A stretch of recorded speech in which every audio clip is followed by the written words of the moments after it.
Hola de nuevo, estamos aquí de nuevo Joan y yo, Sergi, pero esta vez en un paisaje muy privilegiado. Estamos en su granja, en Francia. ¿Quieres explicarnos algo de la granja?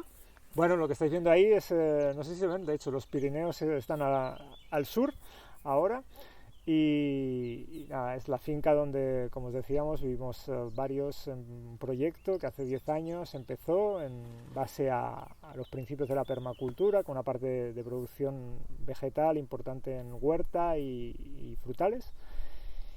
Y nada, era el contexto, creemos que encajaba bien de tener de fondo de pantalla de cara a hablar el tema que nos va a ocupar hoy, que va a ser el módulo de agricultura, como os habíamos dicho en los dos anteriores, que esperamos que pueda servir para acabar de encajar mucha de la información que dimos en esos dos primeros y acabar de cerrar como una idea global, sistémica, de las interacciones tan potentes que hay entre la parte climática que vimos, la inestabilidad climática, la parte de situación, nueva situación energética que vamos a tener en los siguientes años y que ya empezamos a tener, con la parte de producción agrícola, cómo va a ser esta producción agrícola del futuro. Antes de eso, vamos a recordaros que este es un material que cuesta mucha energía hacerlo.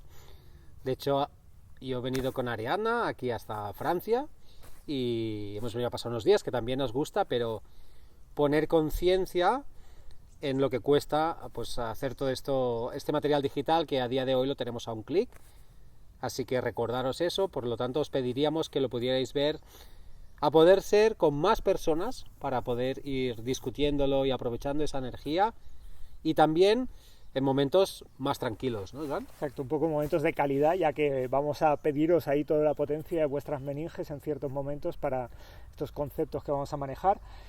Y también os queríamos pedir, como en los otros vídeos, que en la medida de lo posible hagáis pausas, que no os lo tragáis del tirón, que podáis ahí tener el tiempo para contrastar alguna información que ha sido tal vez dada de manera muy rápida, y también que en lo ideal toméis apuntes.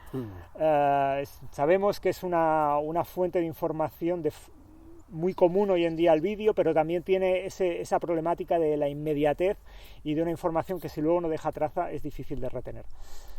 Pues bueno, si te parece nos vamos a lanzar ya. Vamos a lanzar. A deciros que también podéis dejar vuestros comentarios, vuestros pensamientos aquí abajo en el vídeo y que hoy también vamos a aprovechar para dar respuesta a algunas de las preguntas que salían, como decía Joan, en el primer módulo, en el módulo de energía y de inestabilidad climática, sobre todo acerca del tema agrícola, porque os dijimos varias veces, esto ya lo contaremos. Bueno, pues hoy es ese día es el momento donde lo vamos a contar. Y también aprovecharemos para, como muchos de los comentarios que nos habéis dejado súper interesantes, que abren debates y puertas de hablar de nuevos temas, también ciertas correcciones que habrá que hacer de errores técnicos que hemos tenido a utilizar una palabra en lugar de otra y otras cosas que en todo caso agradecemos mucho vuestros comentarios y nos hagáis ver estos pequeños detalles. Bueno, antes de empezar lo que sería el grueso de este módulo que vamos a tocar hoy, el tema agrícola, nos gustaría presentaros este esquema que hemos preparado para que luego nadie se pierda, porque vamos a estar tratando de manera integral y holística unos temas que están muy interrelacionados y nos parecía importante crear primero un soporte con una serie de conceptos para que todo el mundo los pueda tener en mente claramente para la explicación que va a venir más tarde. Este esquema viene a enlazar cosas que hemos visto en los otros módulos, muy especialmente aquel que hablábamos del ciclo del carbono, si recordáis. Lo único que hemos hecho es como extraer una información, hacer un zoom sobre lo que serían los principales orígenes de esas emisiones de carbono que vimos en el esquema. Os hemos puesto tres principales, lo que sería la respiración-expiración, la destrucción de la materia orgánica y los bucles de retroalimentación. En cuanto a respiración-expiración, pues ya vimos que eran lo que forman parte de esos ciclos de intercambio entre los ecosistemas, ciclos rápidos, viene a ser la otra cara de la moneda de la fotosíntesis, son actos complementarios. No le vamos a dar más importancia, eso está ahí desde la noche de los tiempos, no lo podemos alterar, nadie puede evitar respirar menos o más. Entonces, lo otro, destrucción de la materia orgánica. Destrucción de la materia orgánica, más tarde lo hablará Sergi en detalle, pero bueno, ya hemos visto que hay diferentes tipos de materia, la materia orgánica que entra dentro de los ciclos rápidos y medios, sería todo lo que sería la materia orgánica del suelo, la creación vegetal a partir de árboles, etcétera, etcétera, y la materia orgánica también fósil, que ahí está el gran problema del asunto, entre comillas, es que los hemos empezado a movilizar a una velocidad muy grande en comparación a las velocidades de creación. Y luego hemos puesto aquí los bucles de retroalimentación como fuentes de emisiones, porque como dijimos en el apartado inestabilidad climática, hay toda una serie de procesos que se están arrancando, que no existían antes, como por ejemplo puede ser la pérdida de zonas con permafrost, que es ese suelo que estaba siempre congelado y que ahora, debido al aumento de temperaturas, pues ha empezado a descongelarse, y toda la materia orgánica que tenía no fosilizada, pero congelada en su interior, pues vuelve a estar en estos ciclos de funcionamiento del ciclo del carbono, con lo cual aumenta las cantidades del total que tenemos en circulación, dado a que van a liberar pues metano y otros gases que colaboran en ese aumento. ¿Nos puedes hablar, Sergio, un poco más de la degradación de la materia orgánica? Venga, pues vamos ahí. Sí, tenemos básicamente dos procesos. En cuanto hablaríamos de la degradación de la materia orgánica, que suelen ser procesos que vuelven a emitir pues esos gases de efecto invernadero, y que esto sucede también impepinablemente en los ecosistemas. Lo que pasa es que algunas prácticas agrarias, como el labrar, esto lo empeoran, esa degradación de esa materia orgánica. Estamos hablando sobre todo de la gestión de los suelos y de los residuos de la materia orgánica. Estos residuos no bien gestionados aumentan pues sus emisiones de metano o de óxido nitroso frente a una buena degradación de esa misma materia orgánica. Por otro lado, Joan nos acaba de explicar un poco, ¿no?, el tema de la combustión, que ya sabemos y que no volveremos a tocar, el tema de la combustión de materia orgánica fosilizada, de combustibles fósiles. Eso está claro, que es una manera de destruir la materia orgánica que genera muchísimas emisiones. Y por otro lado, y claro, y esto en la agricultura pues ya lo hablaremos, pero hablamos de toda la maquinaria para labrar, para sembrar, para cosechar, para trillar, para transportar, las limpias, todo, ¿sí? Pero por otro lado también tenemos la parte de la combustión de la materia orgánica no fosilizada, es decir, la materia orgánica que tiene todavía sí, la madera, pero también pues las zarzas, todo, ¿sí? Entonces, hablamos mucho de los incendios para abrir suelos urbanos y agrícolas y conseguir nuevas tierras agrícolas, de lo cual también hablaremos por qué hacemos esto lo vamos a explicar ahora. Y eso está muy relacionado con la deforestación, en abrir parcelas en zonas con mucho capital biológico en los suelos, que nos permitirá pues cultivar o, en el peor de los casos, ponernos a hacer todavía más suelo urbano. Y ya para terminar el esquema, pues acordarnos que estamos hablando de leña y de tal, y claro, y esto también lo estamos utilizando como fuente principal en algunas zonas del mundo para temas energéticos tales como cocinar o calefactar los hogares. Evidentemente, pues incluso hoy en día hasta se quema, ¿no? En las centrales térmicas se puede llegar a quemar biomasa, bueno, la central térmica no, porque sería carbón, pero podemos llegar a quemar biomasa para generar electricidad. Así que bueno, este es el repaso así rápido de estas tres fuentes, orígenes de grandes emisiones de gases de efecto invernadero, que tenemos que tener presentes cuando estemos hablando de agricultura. Sobre todo, toda esta parte de aquí, la degradación, la combustión, los suelos y los residuos, ¿sí? Esto también haremos mucho hincapié, pero no hablaremos tanto de respiración, que sabemos que no podemos dejar de hacerlo, no nosotros, ni las bacterias, ni las lombrices, y los bucles de retroalimentación, que ya lo tocamos en el módulo de inestabilidad climática. Bueno, pues entrando ya en materia. Hoy vamos a hablar de agricultura, del modelo agrícola que tenemos hoy, de las imposibilidades de continuarlo en el futuro y de ver cuáles podrían ser ciertas proposiciones de futuro de un cambio de modelo productivo. Pero antes de eso queríamos recordaros dos cosas que hacen puentes con informaciones que vimos en los dos módulos anteriores. Primero, que a día de hoy la agricultura es una de las grandes, es la más importante en términos de gigatonas, emisora de gases de efecto invernadero de todas las actividades humanas que hacemos. Segundo punto, que es la gran actividad consumidora de energía también, en todo lo que gira al actual modelo productivo, sea para hacer funcionar maquinarias, para crear esas maquinarias, para crear todos los otros inputs que necesita la actividad productiva agrícola tal y como está pensada, con herbicidas, bueno, todos los pesticidas, fertilizantes particularmente. Y la pregunta era, Sergi, ¿y es que no se puede hacer de otra manera? ¿Esto siempre ha sido así? ¿Es así desde cuándo? Pues no siempre ha sido así. De hecho, la actividad de producir alimentos ha sido, bueno, una pequeño avance, bueno, pequeño no, un gran avance en la historia de las civilizaciones, de pasar de ser civilizaciones recolectoras, cazadoras, a ser pues civilizaciones que producían. No nos vamos a extender mucho en todo el recorrido de la historia, porque yo creo que hay otros materiales que podéis encontrar y hay libros, os hablamos también en La espiral de energía de Luis González Reyes, pero sí que vamos a poner especial atención en que de cierta manera cuando un pueblo, una civilización cultivaba su territorio, producía cierta cantidad de comida y esa comida estaba sustentada en utilizar un patrimonio biológico que había allí y que se había ido acumulando durante miles o incluso alguna vez, ¿no?, millones de años de una calidad de unos suelos, de un agua, evidentemente un deshielo. Entonces teníamos un paisaje que permitía extraer energía, es decir, como teníamos una gran reserva energética, podíamos extraerla en formato de alimentos que pues tomaban estas civilizaciones. Pero hay un momento donde la calidad va bajando y ese es uno de los factores, y la otra es mediante la expansión de algunas de estas civilizaciones alrededor de una gran parte del territorio mundial. También es verdad que estamos hablando de un tipo de civilizaciones, de unas concretas que son las originarias a nosotros, a los que estamos aquí, en nuestra parte del mundo tan privilegiado. Pero eso lo que hizo es que las civilizaciones usaban ese patrimonio biológico. Con el paso de los años de cultivar las tierras, el patrimonio biológico se iba agotando, los suelos, esa fertilidad iba bajando.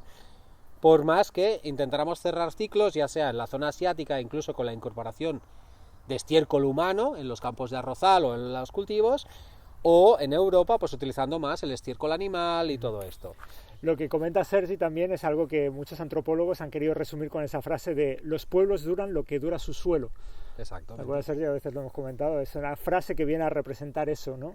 El capital acumulado en ese bien, ese recurso no renovable a una escala corta de tiempo. Se puede renovar, los suelos se pueden renovar con el tiempo, como iremos viendo, pero necesitan normalmente escalas que se cuentan en cientos, miles de años.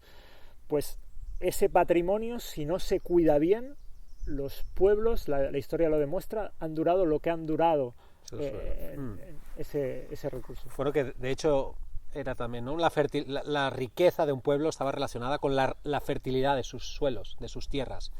Cosa que hoy en día nos importa un pepino la fertilidad que tenga Estados Unidos, Inglaterra o Alemania, porque en realidad estamos trabajando con unas escalas económicas que no tienen nada que ver con la energía más primaria, que es la fotosíntesis. Exacto, es una fertilidad que hasta cierto punto puede ser dopada, como decíamos en el módulo energético, se puede generar artificialmente a través de los combustibles fósiles. No te adelantes todavía. Es verdad, no me voy a adelantar. Porque estamos hablando de estas civilizaciones que se van expandiendo, que van agotando sus suelos, que a veces ya hay un momento donde está colonizado, por lo tanto, ir a otro lugar a producir más comida a veces implica confrontaciones bélicas, con lo cual hay ciertas sociedades que se tienen que conformar con lo que tienen. Pero esa fertilidad va bajando, y incluso en Europa no hace mucho lo que hacíamos era traer fertilidad incluso de otros continentes, de Chile y de Perú, traíamos guano para fertilizar nuestras propias tierras, porque esas tierras empezaban a dar signos de agotamiento, ya que cada vez había más población y más comida que producir. Y entonces, bueno, hubo un momento que fue la bomba, porque nos pasamos todo eso por el forro, ¿no? Exacto, lo que viene al momento histórico este que marca Sergi fue cuando empezaron a introducirse de manera masiva los insumos de la industria petroquímica aplicados al campo agrícola. Ya lo hemos comentado y muchos de vosotros lo sabréis, que las dos guerras mundiales marcaron varios puntos de inflexión en eso.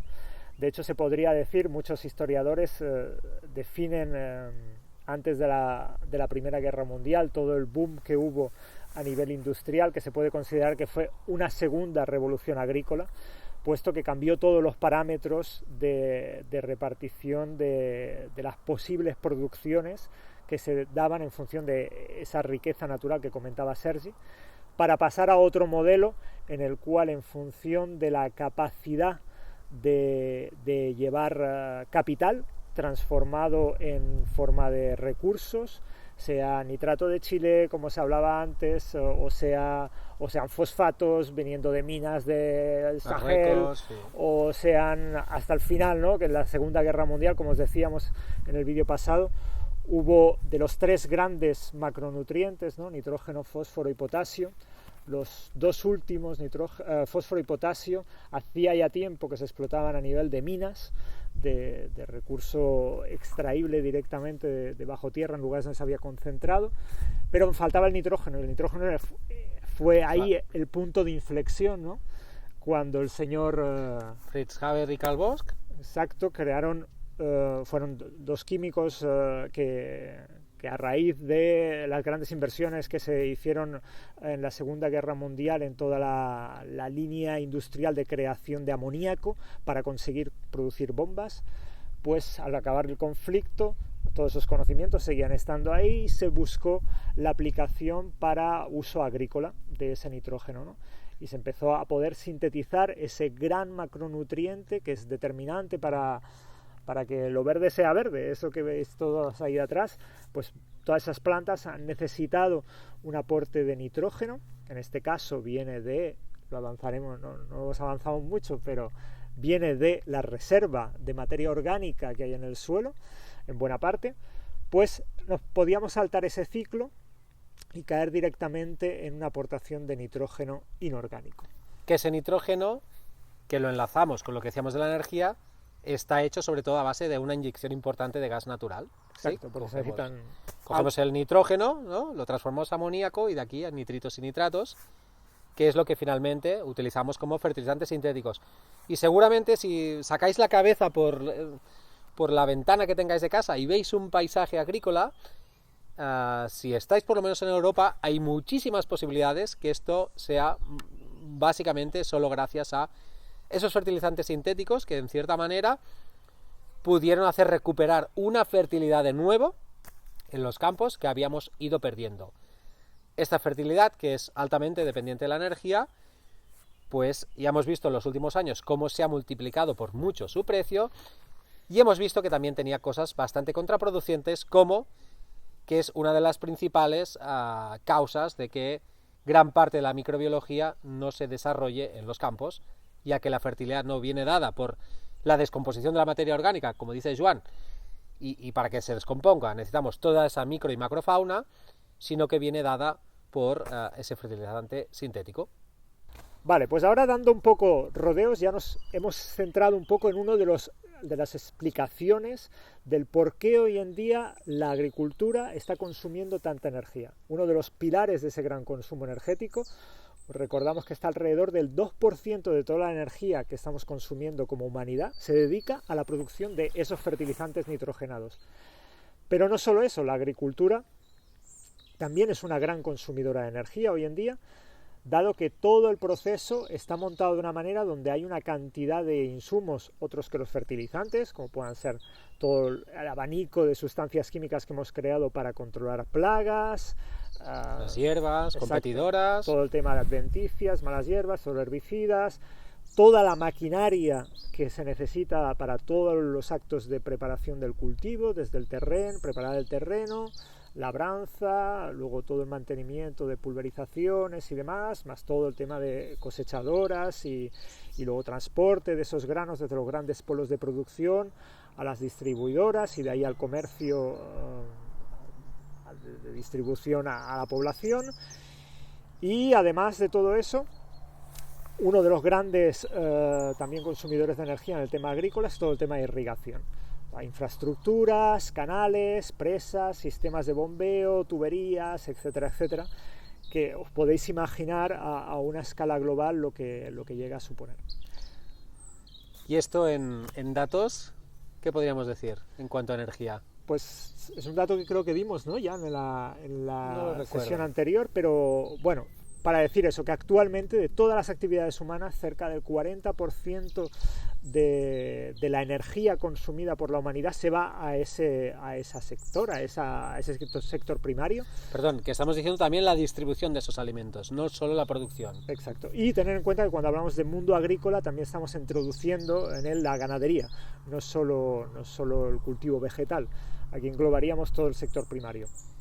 Total, que tenemos un sistema que, para que nos hagamos una idea, por cada caloría alimentaria que consumimos, gastamos de 15 a 25 calorías de combustibles fósiles para producirlas.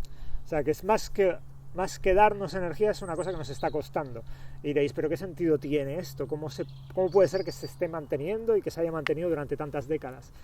La explicación era sencilla, es en relación a esas tasas de retorno energética tan elevadas que tienen los combustibles fósiles, o que tenían más bien antes, y que permitía que, bueno, dentro de esa hiperabundancia energética, que la agricultura nos costara energía más que la que íbamos a tener de retorno, pues bueno, entraba en un balance posible, pero ante la nueva situación energética que tenemos y sobre todo añadiéndole todas las problemáticas de carácter ambiental, particularmente en el clima, pero también en toda la destrucción de biodiversidad y alteración de los ecosistemas que tiene esa actividad agrícola, hoy en día es insalvable el tener un gran debate público y dentro de todos los estamentos, profesional, agrícola, los técnicos, de decir, señores, esto no puede continuar así, no va a poder, de todas maneras, va a ser algo impuesto por el medio, así que tendríamos que estar empezando ya a buscar alternativas. Que por eso estamos aquí. Sí, para que hablaros de ello. yo creo que es algo que nos ha pasado mucho a las personas que estamos difundiendo otras maneras de cultivar y de mirar la tierra, que siempre hay como ese dogma de, es que con la agricultura ecológica no podríamos alimentar la población, es que no podríamos... Bueno, aquí varias cosas. Una, según la FAO, casi el 70% de la población mundial está alimentada gracias al pequeño campesinado.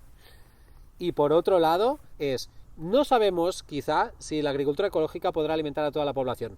Pero lo que sabemos seguro es que la agricultura convencional no podrá hacerlo. Así que tendremos que empezar a mirar el mundo de otra manera y empezar, pues eso, a poner a debate estas ideas que estamos hablando hoy. Exacto. Y otra cosa también, añadiendo a lo que decía Sergi, es lo que también estamos seguros es que la agricultura ecológica puede alimentar a la población que somos e incluso más. Hay estudios que demuestran con las cantidades de hectáreas donde se puede hacer alimento disponibles, que hay claramente superficie suficiente, recursos de agua suficientes, etcétera, etcétera. Lo que es imposible de mantener es el actual modelo de consumo alimentario que tenemos. Y ahí es donde vamos a ir a meter el hincapié.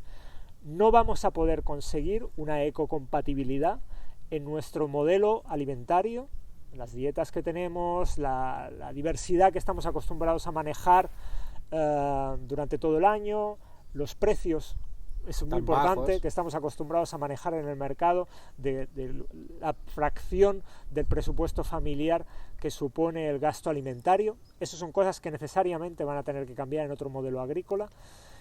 Y otros aspectos que miraremos en otro módulo, ya más centrado en todo el tema de alternativas, de cómo hacer para cambiar estos procesos, ¿no?, de producción y demanda, que es otro módulo que haremos después de un poco más tarde.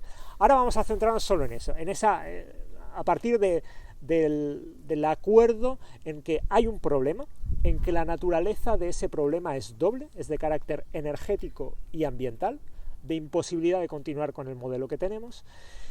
Y vamos a ver qué alternativas a lo largo de todos estos años se han ido creando, entre otros modelos, la eficacia o la puesta en escena que han tenido esas alternativas y cuáles son también sus límites y todo lo que hemos podido aprender de ello. Bueno, pues viendo estos dos grandes problemas, como son los efectos medioambientales que genera nuestro tipo de producción alimentaria, junto a lo que hablábamos de la energía, y aquí además podríamos añadir, pues lo que hemos dicho, ¿no?, la inestabilidad climática, el agotamiento de los recursos, pero solo con esos dos bloques vamos a decir, ha habido otra gente que ha mirado estas mismas problemáticas y cómo han reaccionado a ello. Entonces estábamos hablando, pues que tampoco es coincidencia, pero sobre los años 70, así como se publicó aquel libro que os explicamos de los límites del crecimiento de Donella Meadows, también en Australia estaba Bill Mollison, que junto a David Holmgren empezaron a poner la observación en los patrones naturales de la vida. Y bajo esa observación de esos patrones apareció lo que ellos consideran como la permacultura. Es decir, un tipo de cultura, de sociedades que pudieran perpetuarse con el tiempo y que cubrieran sus necesidades de la manera más eficiente posible. Más ecológicamente posible también, ¿no? Sí, entonces estos son un modelo, pero ha habido más en el mundo. Por ejemplo, está Masanobu Fukuoka, un japonés que hizo algo similar y es los pilares de lo que consideramos hoy en día en la agricultura natural, también a base de mucha observación de lo que sucedía en su zona, cómo funcionaban los ecosistemas. Pero también tenemos grandes referentes como la agricultura biodinámica, que bebe de Steiner, de lo que decía este científico, arquitecto barra muchas cosas, filósofo, educador, que se dio cuenta de la continua pérdida de fertilidad de los suelos, y seguro que hay más, ¿no? Más referentes. De hecho, en los últimos años han aparecido todo lo que sería la línea de agricultura de carbono, agricultura regenerativa, agricultura sin labranza, con labranza cero.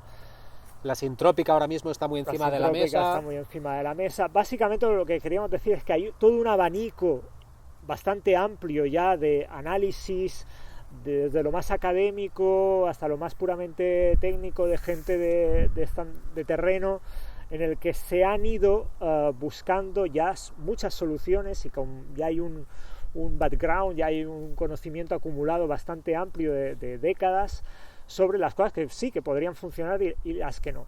En ello también podríamos juntar todo lo que gira alrededor de la parte ganadera, como serían todo el pâturage rational voisin, el conocido pastoreo rotacional, pastoreo rotacional en español, el PRV, manejo holístico, con más en la línea marcada por Savory, etcétera, etcétera. Básicamente lo que queríamos visualizar es eso, que hay ya mucho hecho, que no tenemos que empezar a inventar la pólvora, como se suele decir en francés, y que todos estos modelos alternativos, todos parten de una cosa que es, para nosotros creemos que es muy importante. Había como un acuerdo en definir cuáles eran los principios básicos del problema, para poder encontrar soluciones. Porque eso también es muy importante, y lo veremos en otros módulos, que es la punta de lanza un poco de la problemática que tenemos hoy en día, es que en muchos casos no estamos de acuerdo a la hora de definir la naturaleza del problema. Y en esas condiciones no podremos ponernos nunca de acuerdo en encontrar soluciones. Entonces, en estos casos ha habido como un acuerdo, dado que esos dos pilares eran fundamentales para todo el mundo, el tema del mantenimiento y mejora de la fertilidad de los suelos, y el tema de haber una relación energética en la actividad agrícola que fuera positiva. Entonces, ¿cuáles han sido los dos puntos clave que han venido a sintetizar el trabajo de todas estas alternativas, Sergi? Pues básicamente dos. Tenemos por un lado que todas estas miradas lo que intentaban era hacer un cierre de ciclos, intentar que la materia se ciclara en el lugar lo más eficiente posible, y por otro lado todo lo que son los flujos energéticos, cómo fluye la energía en esa producción agraria, pero que también lo podríamos llevar a cualquier otro tipo de actividad humana. Exacto, hacer mucho hincapié de que el gran motor de toda cultura, de toda civilización que se quiera llamar durable, tiene que ser ese enorme reactor nuclear que tenemos ahí, que nos envía una cantidad difusa de energía, como vimos en el otro módulo, no muy concentrada, pero repartida de manera homogénea sobre el territorio, y que con la actividad fotosintética de las plantas y domesticando la fotosíntesis, que al final es lo que es la agricultura, podríamos llegar a cubrir muchísimas de las, por no decir la totalidad, de las necesidades humanas que tenemos. Aquí no nos vamos a repetir, pero hay un vídeo que vamos a enlazar aquí debajo, que hablábamos de justamente también hace años, de cómo funcionan los ciclos de nutrientes en la naturaleza, cómo funciona la descomposición de la materia orgánica, cómo cerrar pues esos ciclos. Y bueno, podéis buscar este vídeo aquí debajo y seguir. Entonces, bajo esta idea de una agricultura que haga esta manera de una mirada hacia el suelo, de vivificarlo, de restaurar esos flujos de minerales, de agua, de aire, de materia orgánica en los suelos, nos podemos preguntar, pero esto cambia mucho el modelo agrícola que tenemos actualmente, donde probablemente en lo que hayáis comido durante el día de hoy haya productos o subproductos o derivados o transformados de, primero, de ese nitrógeno sintético y segundo, de un petróleo, un gasoil utilizado para traer ese alimento desde otra punta del mundo a nuestro plato. ¿Y cómo será esa agricultura del futuro? ¿Cómo podemos imaginarnos una agricultura que respete el suelo, que tenga en cuenta el valor de la energía fotosintética y que pueda alimentar a tantos miles de millones de personas? 8.000 millones ya casi, ¿no? Ya tenemos. Pues esa agricultura necesariamente es una agricultura que tendrá una adaptación a las condiciones climáticas y de suelo que hemos dejado, que son suelos degradados. Recordemos que después de décadas de este tipo de agricultura convencional que tenemos, pues no partimos de ese gran reserva de recursos, como tú decías, ¿no, Sergi? Ya partimos de una situación un poco más dañada. Que en algunos casos representa que si el suelo está tan dañado que lo que consideramos que es biológicamente muerto, quiere decir que él por sí mismo no puede regenerarse, no puede volver a tener la vida. Y es un suelo que está condenado a la desertización. Y esto se puede agravar con esa inestabilidad climática que vimos en el vídeo. Entonces, ¿cómo tenemos que hacerlo para recuperar esos suelos? Bueno, pues por suerte todavía el proceso no está tan avanzado, tan dañado. Hemos creado ya mucho problema, pero todavía se podría reaccionar. El tema es que hay que hacer un cambio de paradigma muy profundo en cuanto a lo que esperamos de una manera de entender el consumo. Ese es el punto clave, que cuando se habla de agricultura y de producción agrícola se tiene necesariamente que hablar de un modelo de consumo. Nuestro actual modelo de producción es el que es porque hay también unos deseos de consumo detrás de ello, y como hay esos deseos y hay ese mercado y estamos en una economía de mercado basada por la gran ley de la oferta y la demanda, pues cuando hay una demanda de algo se tiene que generar todo el aparato de producción para cumplir con esa oferta. Que es un poco que tenemos muchísimos casos. Yo creo que en los últimos años hemos visto como de repente teníamos un muy fácil acceso a una serie de productos alimenticios que yo no recuerdo de ver de pequeño. Pues no sé, ahora me viene a la cabeza pues el aguacate, por ejemplo, ¿no? O puntualmente podías ver una piña, pero hoy en día en casi todos los supermercados puedes ver naranjas, plátanos, piñas, papayas en cualquier momento del año, ¿verdad? Uh-huh. Y claro, eso pues va unido a...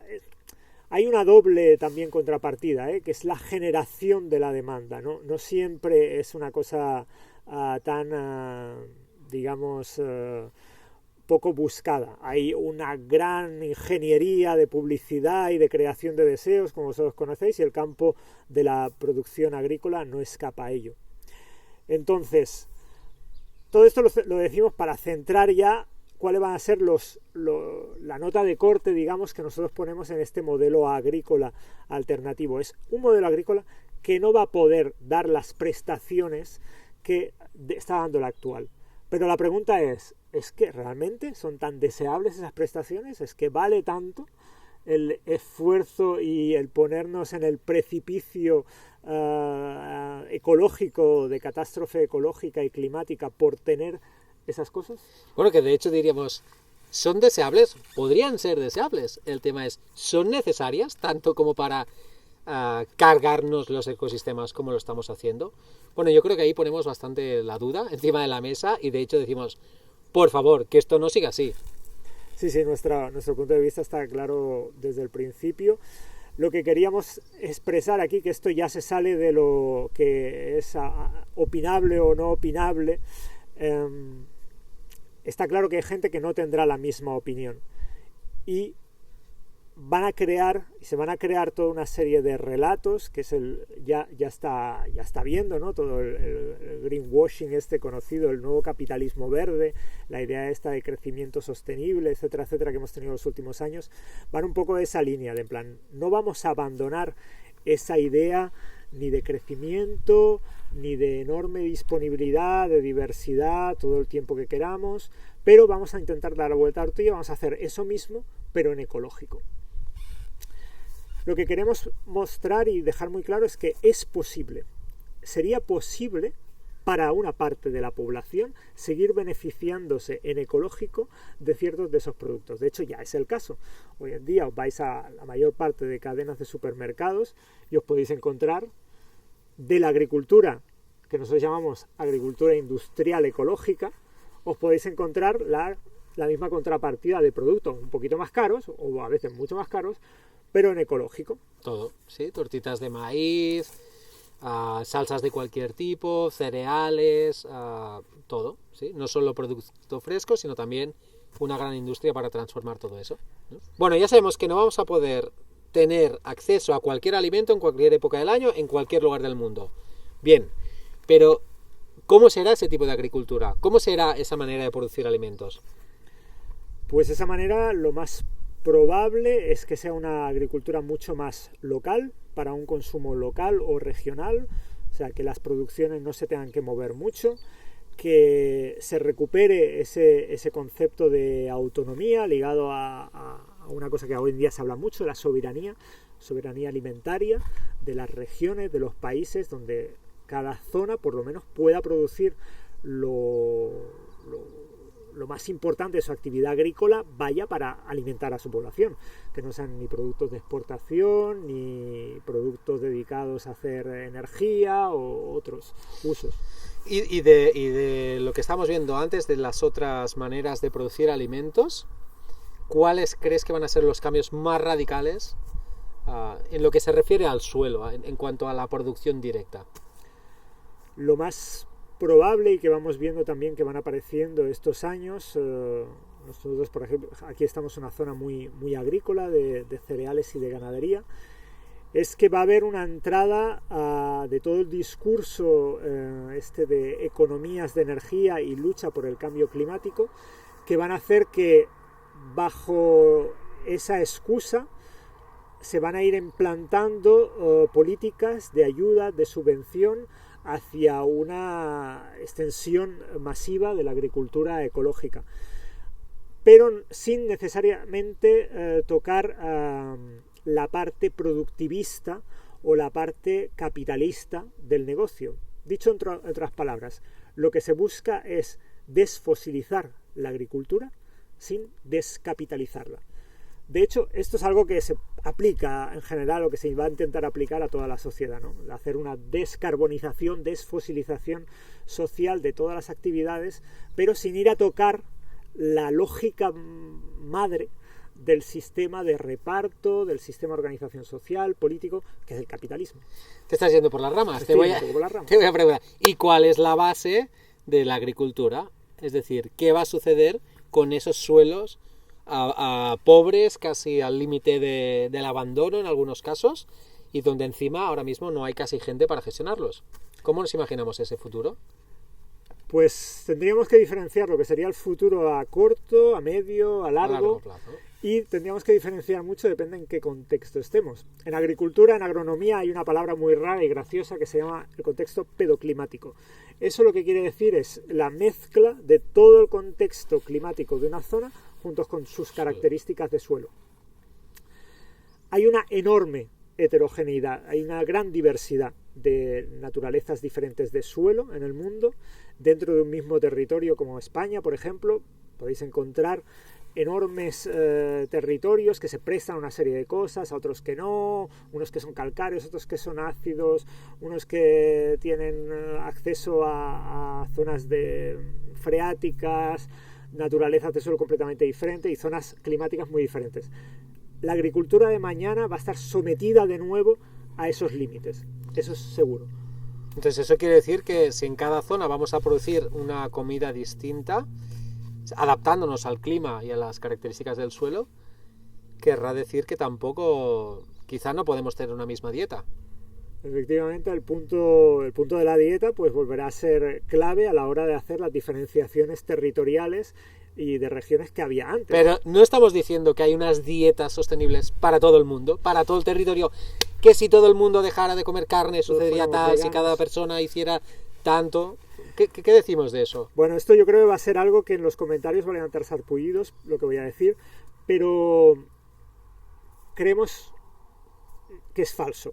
Es totalmente ficticio querer crear un sistema alimentario basado en una dieta que no tiene ningún tipo de relación con la capacidad productiva del ecosistema agrario X que sea, ¿no? O sea, no podríamos hablar de una dieta desvinculada de la realidad mediterránea, por ejemplo. Por eso, antes se llamaba, o la seguimos llamando, ¿no? Pero ya como una cosa del pasado, la dieta típica mediterránea, ¿no? Tradicional mediterránea.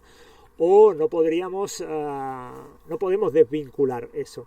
Querer crear, por ejemplo, la idea de que podemos todos alimentarnos de una misma manera, con un mismo patrón de consumo en cuanto a productos alimentarios, derivados animales, etcétera, o de bases de cereal, es romper con la lógica alimentaria de lo que ha sido una producción campesina y ligada a unos límites de un territorio, junto con toda una creación de una cultura gastronómica unido a ello. No es por nada que en el sudeste asiático la base alimentaria es el arroz y que en la zona centroamericana es el maíz y nosotros en Europa tenemos los cereales de invierno. Es porque nuestros suelos, nuestros climas se prestan especialmente a ello. Entonces, Joan, me estás diciendo que aunque sea localmente vamos a seguir explotando los suelos, aunque sea de manera eco. Hombre, explotando los suelos, no, la idea sería poder regenerarlos a la vez que sacamos una producción de ello, y para ello, y ahí toco el tema este de las dietas que se quieren extender a todo el mundo con el tema de la eliminación de la producción animal, pues para nosotros es una gran falacia, porque si queremos desvincularnos a toda esa fertilidad artificial traída por la energía del petróleo, la única alternativa que nos queda, viable, sobre todo trabajando en grandes extensiones de terreno, es hacer una simbiosis de la producción agrícola con la producción animal. Pero ¿no podríamos hacer las mismas producciones solo con abonos verdes? ¿No podríamos sacar la misma cantidad de kilos de comida? Pues ciertas condiciones pedoclimáticas sí que podrían permitir eso, que hubiera una producción de leguminosas en los ciclos de rotaciones, producción de abonos verdes en general para la biomasa, para todo lo que queramos, ¿no? Con cereales de cobertura, con plantas de cobertura, quiero decir, pero en otros lugares no. En otros lugares, sobre todo ligado mucho al régimen de precipitación, la única posibilidad de reestructurar una parte de los territorios que estén dedicados a la actividad agrícola es hacer un tipo de ganadería extensiva que intente recuperar buena parte de la producción vegetal fotosintética de los ecosistemas para poderla concentrar en forma de compost o de estiércoles en esa otra pequeña fracción de terreno que vamos a ocupar con nuestras acciones, con nuestra actividad agrícola de producción de cereales, fruta, etcétera. Entonces tendremos que comer carne, Joan. Habrá que comer carne y no así, lógicamente, con las tasas de consumo actual que estamos teniendo, que podéis buscar las estadísticas, pero son enormes las cantidades de kilo por ejemplo, ciudadano europeo que tocamos al año. Lo que se podrá hacer y que inevitablemente se tendrá que hacer es diversificar también esas producciones animales a las que estén mejor adaptadas a la realidad del terreno para poder hacer una ganadería, sobre todo que no sea una ganadería de explotación en granjas donde los animales no ven nunca una hierba, no ven la luz del sol. Ese modelo es totalmente energívoro y con todas las problemáticas que ya hemos citado, pero hay otros modelos de producción agrícola que son infinitamente más respetuosos con los animales y con sus ciclos, y que son los únicos socios, digamos, que tenemos en este acto de difícil domesticación del sol para poder remeter la fertilidad en esos suelos que inevitablemente pues vamos a estar exportando materia para poderla distribuir en una región que, por pequeña que sea, tú, en tanto que productor de patatas, digamos, no vas a conseguir que toda la gente que ha beneficiado de tu cultivo de patatas, su materia orgánica revuelva a tu campo. Así que estamos diciendo que vamos a tener un sistema agrícola descentralizado, de más personas trabajando en el campo, con superficies quizá más pequeñas, más diversificadas, y sobre todo que van a tener la obligatoriedad casi de integrar animales en esa biodiversidad. Entonces, claro, integrar animales tampoco es, como dice Joan, ¿no? Dependerá de la zona y dependerá de muchas condiciones, pero también ya sabemos que hay maneras, pues antes hablamos del PRV o el manejo holístico, que son otro tipo de manera de gestionar el ganado, que realmente imita la simbiosis entre el pasto y el rumiante, entre la ave y el animal rumiante, entre el omnívoro y el sotobosque, y esos modelos de patrones energéticos que han sido sostenibles a lo largo de millones de años van a seguir siéndolo, como dice Joan, claramente a pequeña escala. Entonces, también hablamos de diversificar, de introducir no solo huertas, sino también animales y cereales, legumbres, y aquí levantamos un poco la mirada y nos vamos a dar cuenta que hay otro elemento que también podemos introducir en esas producciones y que además es un gran reservorio de carbono, ¿no? Exacto. Que podría ser a medio y a largo plazo, podría ser. Y largo plazo, en función de los usos que le demos. De hecho, lo que estamos hablando es del árbol. Esa idea central de que el árbol debe de volver a tomar una plaza principal dentro de todo escenario agrícola y ganadero, lógicamente. Aquí hablaríamos de todas las alternativas que ya se están creando y que hay un montón de modelos interesantes para sacar información, para poderlo replicar y hacerlo escalable a nivel de los sistemas de agroforestería. Agroforestería que puede ser agroforestería de combinación de árboles frutales con sistemas, por ejemplo, de huerta, pero puede ser también agroforestería de árboles madereros con producción de cereales, que podría ser también ganadería con árboles que den una producción o no, árboles que buscan beneficiar que su producción vaya directamente al animal, por ejemplo, como podría ser el sistema EDESA, muy conocido en España o en Portugal. Todos estos sistemas lo que miran es de maximizar esas capacidades de captación de energía que tienen los medios en función de sus recursos hídricos, de la fertilidad de sus suelos, gracias a esas estructuras increíbles que son los árboles como vegetales perennes, que van a tener una vida de desarrollo muy larga, que pueden dar ciclos de producción durante siglos en algunos casos, recordar los olivos particularmente, ¿no? Individuos que pueden llegar a los 3.000 años, tener una producción fija en un sitio de 3.000 años, estamos hablando de muchas generaciones humanas. Aunque habíamos dicho, no sé si os acordáis, cuando hablamos del ciclo del carbono, que un árbol tenía una cierta capacidad de captar carbono y que luego un ecosistema bosque se podía convertir en un emisor de gases. Así que podríamos decir que los árboles no hacen esa introducción del carbono a largo plazo, o dicho de otra manera, ¿cómo podríamos alargar ese carbono de los árboles para no meterlo en los ciclos? Para no meterlo en los ciclos y sobre todo pensando también ese uso que podemos sacar también como civilización, porque es verdad que además de comer necesitamos muchas otras cosas. Exacto, necesitamos fibras, necesitamos tejido, necesitamos energías, otras energías que la energía química contenida en los alimentos que vamos a conseguir. Y el árbol juega un rol principal en todo ello, porque debido a sus características tiene una diversidad de usos posibles de adaptación a diferentes terrenos, diferentes condiciones, que es bastante única. Hay un tema también, vamos a meter el zoom en este tema del carbono. Recordemos que cuando veíamos el ciclo del carbono en aquel otro módulo, os decíamos, lo único que nos queda, la única posibilidad que nos queda es intentar captar más carbono de la atmósfera para intentar reducir a esas partes por millón, os recordamos, para intentarlas poner en cantidades preindustriales, y al mismo tiempo intentar bajar la extracción y por lo tanto el consumo y combustión de los combustibles fósiles, de toda esa materia orgánica fósil. Son las dos balanzas que tenemos, no tenemos otra, porque no conocemos la manera de refosilizar ese CO2, esa creación de materia orgánica a partir del CO2 y luego transformar ese carbono de nuevo en algo fósil. Eso no lo sabemos, no lo podemos controlar a escala. Lo que sí que podemos controlar a una escala muy grande y que tiene una repercusión muy fuerte sobre los ecosistemas y sobre el CO2 que hay en la atmósfera es la fotosíntesis. Sabemos domesticar la fotosíntesis.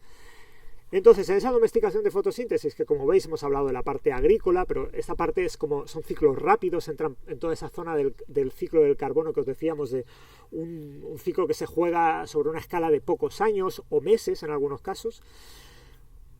Luego tenemos los ciclos medios, que ahí es donde entra todo el tema de la silvocultura, de todo lo que gira alrededor del cultivo de árboles. ¿Por qué, Sergi? Bueno, porque los árboles... Bueno, primero por lo que decía Joan, porque no solo puede ser el cultivo de árboles en distintos estratos, sino que podemos tener huertas, cereales, legumbres o animales debajo, y sobre todo porque también podemos orientar la producción al uso final del material. Es decir, podemos tener pues plantaciones del cual, como decía Joan, podemos sacar fibras, entonces serán pues eso, árboles para hacer fibras y para hacer papel y demás. Podemos tener otro tipo de árboles que nos vayan a dar otro tipo de recurso, que van a ser la madera. Es una energía térmica.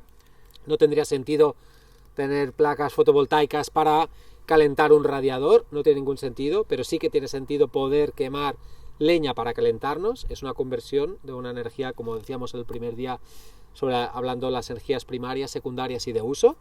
Y finalmente podríamos tener, que quizás es el gran potencial, es esa madera dedicada a la construcción, porque además la construcción es uno de los grandes también sectores que emiten gases de efecto invernadero, y podemos utilizar esa madera pues para construir casas, pero también para construir muebles o pues bueno, muchas infraestructuras. Cualquier uso, de hecho, que le demos a la madera, tenéis que tener en cuenta que toda esa materia que se ha generado de celulosa, hemicelulosa, etcétera, lignina, una vez está formada la fibra de celulosa, hemicelulosa, lignina en el árbol, en tanto que esa madera ni se descomponga ni pase por un proceso de combustión, es un carbono que está bloqueado ahí. Eso quiere decir que yo cojo un roble, lo corto y hago una viga de una casa, y esa viga no la toco durante 500 años, porque hay un mantenimiento, porque la casa se sigue viviendo, se sigue haciendo las reparaciones de techo que haga falta para que esa viga no se dañe, etcétera, etcétera, pues eso es una cantidad enorme de carbono que, si la multiplicamos exponencialmente, por digamos que basamos nuestro modelo constructivo ahora en la madera más que en el hormigón, por ejemplo, pues haría un cambio bastante importante. Es la única manera que tenemos, no es la única, pero es una de las maneras que podemos tener para bloquear ese carbono, sacarlo de la atmósfera y sacarlo de esos ciclos rápidos y meterlo en un ciclo que ya empieza a medirse en siglos. Aunque eso implica de nuevo cambios sociales muy importantes, es decir, en algunas zonas está aceptada la madera para construir, pero en muchas partes de España concretamente no se puede construir una casa de madera fácilmente. Hay muchos catálogos urbanísticos que en muchos pueblos no se permite utilizar la madera como elemento constructivo y obligan a hacer pared de piedra, de ladrillo o de lo que sea. Entonces eso ya requiere cambios. Exacto, eso será lo que hablaremos en el siguiente módulo, de dónde podemos hacer hincapié, dónde se tienen que dar los cambios, a qué escala, en la escala individual, qué poder tenemos en la escala grupal y qué poder tenemos en la escala más social o política, que vendría a ser esos límites que comentaba Sergi que tendríamos que depasar. Y bueno, que parecerá una simplicidad, pero o sea, lo que estamos diciendo es que habrá que cortar el árbol para construir, pero seguidamente tendremos que plantar un nuevo árbol o hacer un tipo de gestión arbórea que permita el rebrote. Exacto. Toda la gestión de la actividad silvícola pues lleva también unida la idea de la plantación y de la reforestación. Bueno, para ir acabando con este apartado de silvicultura, la idea que lo queríamos transmitir es eso, entender de que todos los vegetales superiores, los árboles, son los que nos pueden permitir hacer de sumidero, de reservorio de ese carbono que podemos sacar de la atmósfera vía la domesticación de la fotosíntesis, cultivando árboles, y luego determinando cuál será la salida que hacemos de esos recursos que hemos generado. Hemos hablado de fibras, hemos hablado de energía, hemos hablado de construcción. Las dos primeras son ciclos también que se considerarían cortos, pero la construcción no. Pero a ver, estás diciendo algo muy grande, ¿eh? Estás diciendo que mediante esos cultivos de árboles de silvicultura podemos capturar tanto CO2 como para volver a niveles preindustriales, porque además desde la agricultura regenerativa muchas veces proclamamos que la mayor, o sea, de la manera más rápida de capturar carbono no es con los árboles, porque esos árboles tardan un montón de años, sino es con la simbiosis ganadería-pradera. Hay dos cosas aquí. De esta técnica que nos queda bajo la manga, digamos, para bajar el carbono en la atmósfera, que es la fotosíntesis, hay dos vertientes. Una es captar ese carbono en estructuras vivas vegetales y hacer que se bloquee. Eso quiere decir, como he dicho, no quemándolo ni permitiendo su descomposición. O meter esa materia orgánica generada por el vegetal, meterla en los suelos.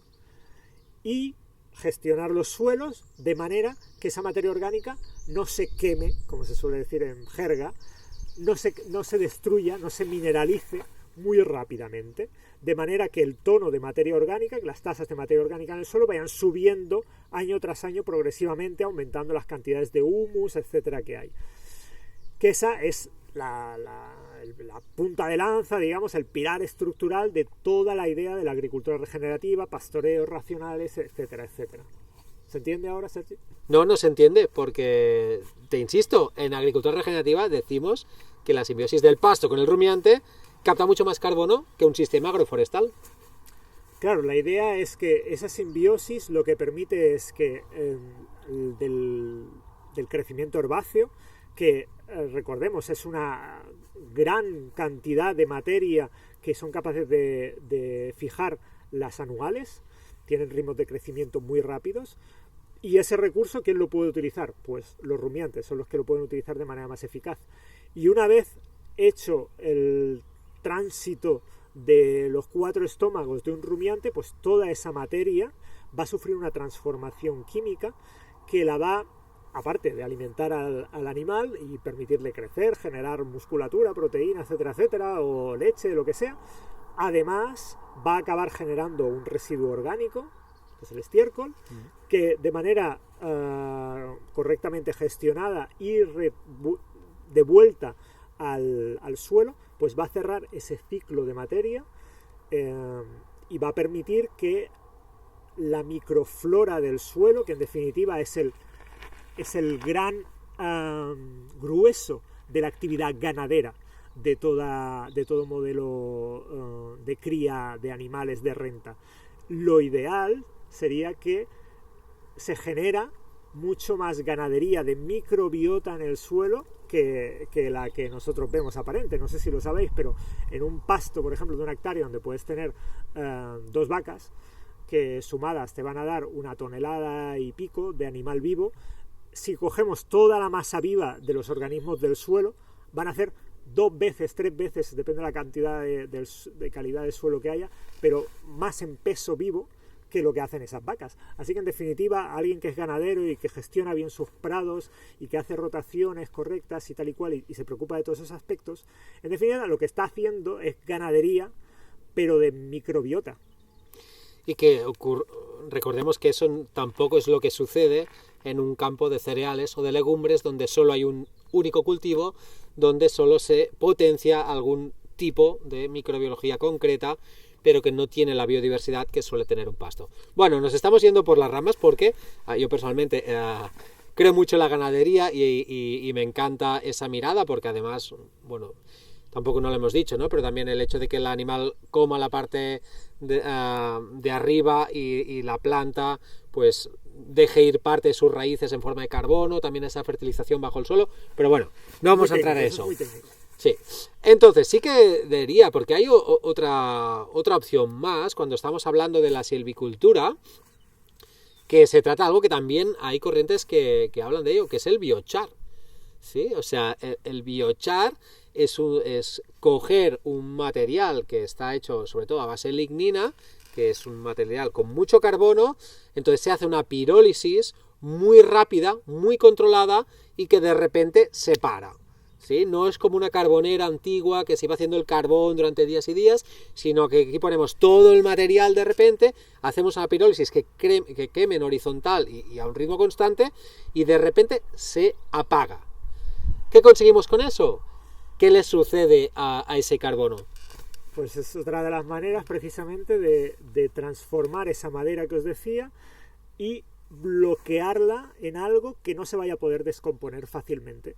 Hemos hablado de casas, hemos hablado de muebles, pero el carbón también puede ser una manera de decir, siempre y cuando ese carbón vuelva al suelo y se quede ahí jugando roles estructurales y de mejora de las capacidades de retención de agua, de espacios para la microbiota del suelo, etcétera, etcétera, ¿no? Toda una serie de roles que juegan, que no vamos a entrar en ello, pero sigue la misma lógica de ese patrón de la actividad fotosintética la hemos podido controlar a través de ese árbol lo cosechamos, total o parcialmente, y lo transformamos árbol o vegetal, porque con el biochar se pueden utilizar cañas, bambú, se pueden utilizar toda una serie de... Bueno, o residuos orgánicos como la cáscara de la nuez o de la avellana o de lo que sea. Exacto, la idea es esa, la única posibilidad que nos queda es o bloqueamos ese proceso de descomposición, que sería como lo más cercano a hacer una fosilización, o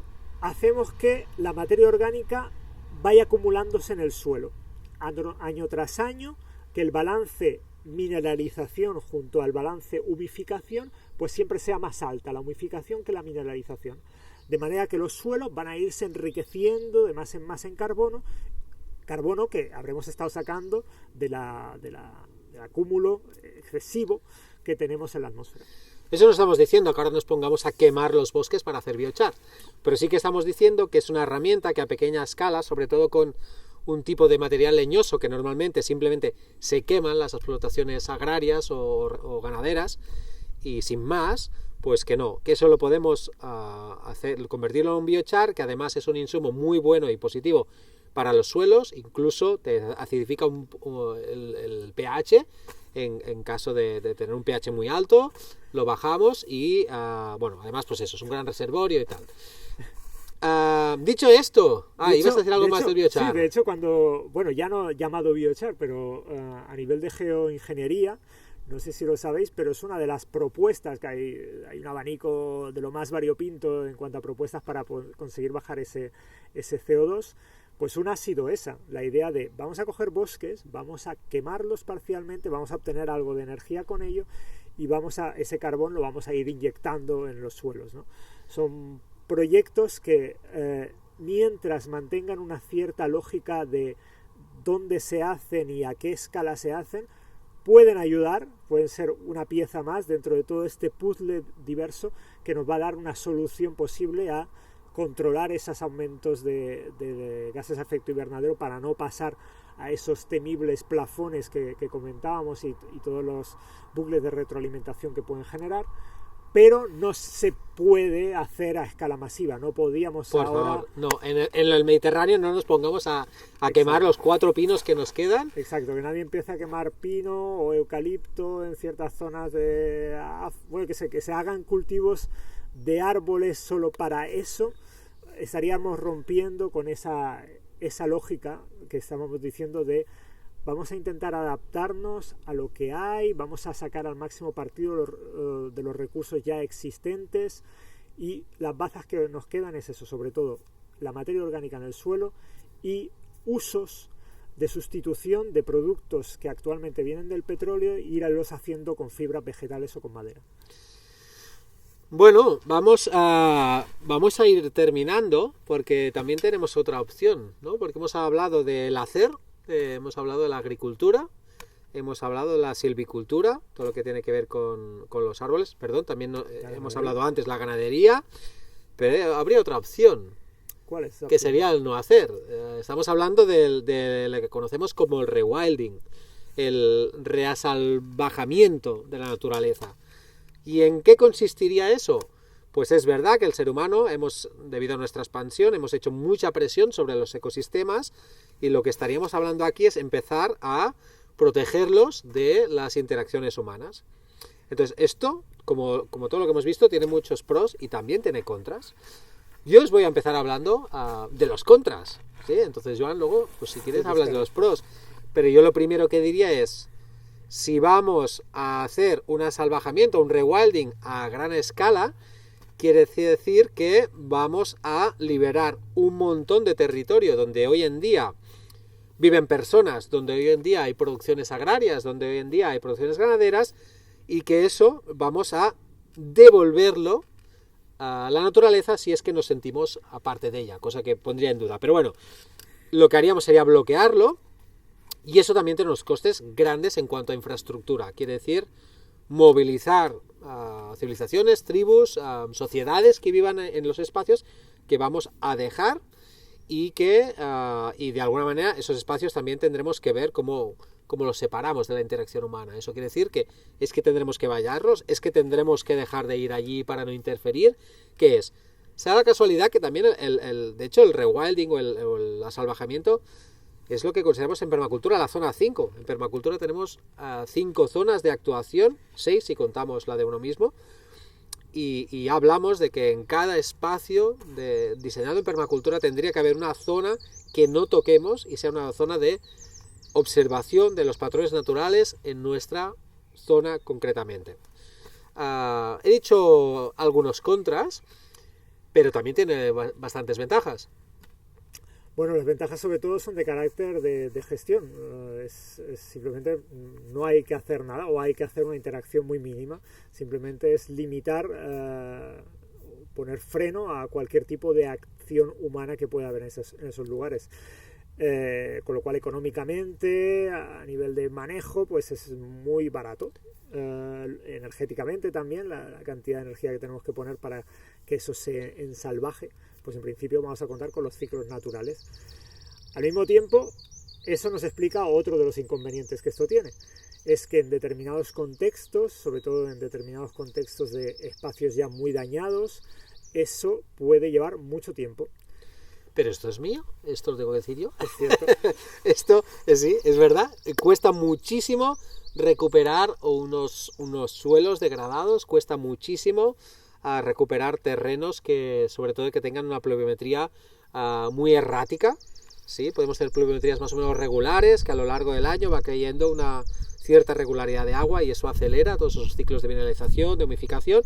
Pero cuando tenemos un ciclo de pluviometría muy errática, querrá decir que durante mucho tiempo no habrá casi humedad en los suelos. Y eso hace, bueno, pues el ecosistema más extremo que podemos imaginar ahí serían los desiertos, que tiene una gran diferencia de estaciones, incluso del ciclo del día y la noche. Entonces, ¿cómo reaccionamos ante eso en el rewilding? Pues es un gran reto, porque de repente, ¿no?, querría decir que ese paisaje que vamos a conseguir de manera resiliente si nos esperamos a que la naturaleza ocupe su lugar, tendríamos que intentar adelantarnos e intervenir. Cierto, la idea es que si no trabajamos dentro de los procesos de aceleración de sucesión ecológica, en determinados medios la sucesión ecológica pues tiene sus tiempos y son unos tiempos que no encajan con la urgencia que tenemos nosotros en cuanto a esa aceleración de los procesos de fotosíntesis. Bueno, pues hemos visto 4 propuestas a nivel agrícola y sí, os vamos a decir que el futuro pasa por ahí. El futuro pasa por pequeñas producciones deslocalizadas, pasa por más gente trabajando en el campo, por cerrar esos ciclos de materia orgánica, cuidar mucho los flujos energéticos, pasa por la integración de animales donde hay producciones de plantas También entramos en el hecho de incorporar figuras arbóreas, ¿no? Los estratos de vegetales más superiores también, y hacer ese mix, y además destinar unas grandes zonas del planeta para ser rewilding. Ese será el futuro. Pues lo que queríamos dejar como muy claro es que, a diferencia de los dos módulos que hemos visto antes, que son módulos más de diagnóstico de hechos, que es algo que hemos hablado regularmente, ¿no? En plan, esto es un hecho, aunque duela, es complicado decirlo, es un hecho indiscutible, es un orden natural que está así, es como con la gravedad, nadie negocia con la gravedad, puedes intentar hacer cosas para adaptarte al hecho de que vivimos en un planeta con gravedad, pero si intentas obviarla, estás faltando a un hecho que determina enormemente cosas. Pues lo que queríamos decir es que todo este marco que estamos analizando hoy aquí es una opción y no es la única. Y el contexto este climático y el contexto este energético que os hemos explicado antes no es determinista en cuanto a que la humanidad haga la elección, o la humanidad o naciones concretas, pueblos concretos hagan esta opción de gestionar sus territorios y sus espacios agrícolas bajo estos criterios. Eso, para que se dé, habrá que creer en ello y habrá que lucharlo, porque va a haber otros discursos, va a haber otros relatos que se están dando ya, y que van a proponer otro tipo de juego con otras normas dentro del cuadro de ese polideportivo. ¿Os acordáis de la primera charla que dimos? Dentro de ese nuevo polideportivo que vamos a tener que gestionar y vamos a tener que decir qué es lo que jugamos, todavía hay un gran abanico de cosas posibles. Con esto queremos decir, por ejemplo, que la agricultura del mañana, aunque no tenga tanto acceso a energía barata, no estará exenta de que pueda proponerse sobre la mesa y poner muchos recursos económicos y hacer una gran presión política para que sea una agricultura que busca una máxima explotación de la gente, por ejemplo. Recordaros que antes de la entrada del capitalismo en su era fosilista, la agricultura de exportación y de latifundio ya existía. Las grandes, enormes plantaciones de té, café, algodón, ya existían antes de los tractores John Deere de 350 caballos de potencia. Lo único que en vez de ese tractor, pues había cuadrillas de esclavos. Básicamente. O, a día de hoy, en otros contextos, pues hemos cambiado ese esclavismo oficial que ya en principio ya no hay, por condiciones salariales y condiciones de trabajo, que es lo que más se puede asemejar a una condición de esclavos privatizados, porque encima no tienes ni que comprarlos, se te alimentan solos ellos por su banda con las 4 miserias que le das a cambio del trabajo que te dan, y bueno, toda una situación que supongo muchos de vosotros ya conocéis. Lo que queremos decir es que toda esta nueva situación que ya estamos viviendo y que vamos a tener los siguientes años no va a ser determinista de que tranquilamente nos podemos cruzar de brazos y diciendo, bueno, como esto se va a colapsar, esto no va a poderse aguantar, vamos a ir necesariamente a algo ecológicamente mejor y más justo, etcétera, etcétera. Eso no es necesariamente, no se tiene por qué jugar esa carta, es una que está, pero va a haber que lucharla. Así que bueno, este es uno de los objetivos de esta serie de charlas sobre descalabros, es poner encima de la mesa relatos en los que creemos, relatos por los que queremos apostar y que de hecho ya estamos llevando a cabo en nuestras iniciativas personales. Así que nos vemos en el siguiente vídeo, donde seguiremos desarrollando pues varios de esos futuros.